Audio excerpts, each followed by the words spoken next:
Is your desperation scaring clients away? I left tens of thousands of dollars on the table because I was too needy.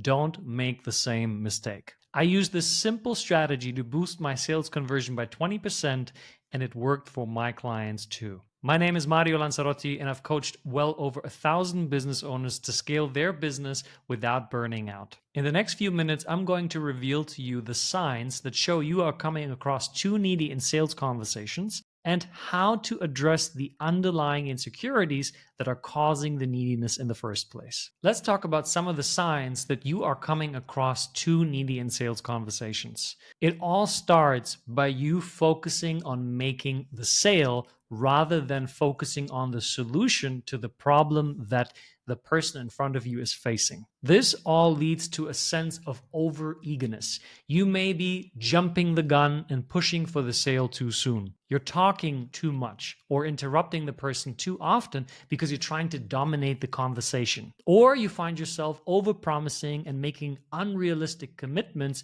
just so you can get the sale. And lastly, you find yourself negotiating against yourself, which is really cutting into the value that you're providing as an authority. So the question remains, how can you actually address that sense of neediness? And what is the mindset that is contributing to that sense of neediness in the first place? As always, our most important tool to begin the process of changing anything is self-awareness. You have to look within and ask yourself, what is triggering that neediness in a sales conversation? Am I afraid of failing? Do I not really believe in the value of my service?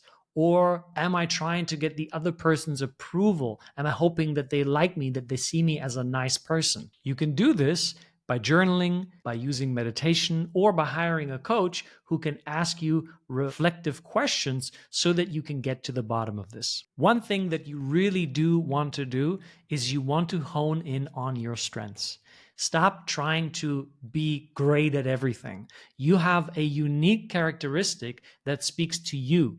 And when you focus on your unique strengths, you are perceived as an expert, as a go-to authority rather than the guy for everything. Which brings me to the next point. You have to shift your mindset away from trying to make the sale. That may sound counterintuitive, but the problem is when you focus on only making the sale, then you become manipulative. Then your sole goal is to make the sale, but you forget the real essence of the sales call, which is to provide value, which is to offer solutions. And you don't want to hold back on that. You want to gear all of your energy to making sure that the person walks away with a ton of value.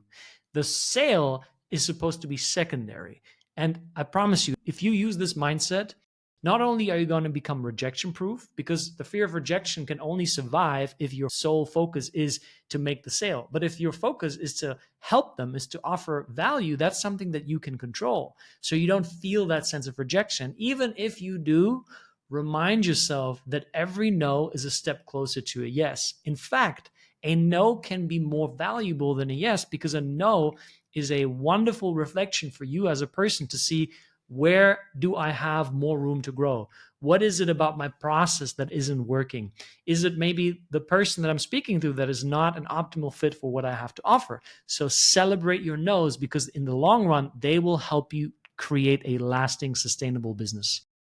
So there you have it. If your sales rate is under 40% closing rate, if you apply these mindset shifts, I promise you in time, you're going to see your sales skyrocket. In this video, we covered the signs that show you are coming across as needy, and more importantly, how you can address the underlying insecurities that contribute to that sense of neediness. But here's the thing. Even if you nail what I shared with you today, you are still not able to use the secret weapon that so many entrepreneurs and high-powered salespeople are using. If you want to find out what it is, I highly recommend that you check out this video for more.